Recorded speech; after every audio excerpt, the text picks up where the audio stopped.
সঠিক সিদ্ধান্ত। আমি নিজে এসএসসি অফিসে গেছি, 14 এমএলএ কে নিয়ে গেছি, বলেছি আপনি বেছে দিচ্ছেন না কেন? আমরা সুপ্রিম কোর্টের তো লাইভ ল ভিউ আপনারা দেখেছেন সবাই। সুপ্রিম কোর্টও চিফ জাস্টিসের বেঞ্চ বারে বারে চেয়েছেন সেগ্রিগেট করে দিন, বলেছে ডাল মে কুছ কালা হয় না পুরা ডালই কালা হয়।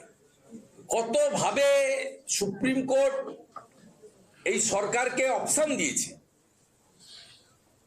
আমি চেয়ারম্যান ছিল না, সচিবকে বললাম যে আপনি চেয়ারম্যান তো কেউ না, সব নবান্ন 14 তলা, আপনারা কনভে করুন মেসেজ 5890 অতিরিক্ত যে পোস্ট ক্রিয়েট করেছেন ওটাই ফ্রড। বাকি 19,000 ছেলে মেয়েকে মারবেন না, 16 সাল থেকে চাকরি করছে, অন্যায় হবে। যদি যোগ্যদের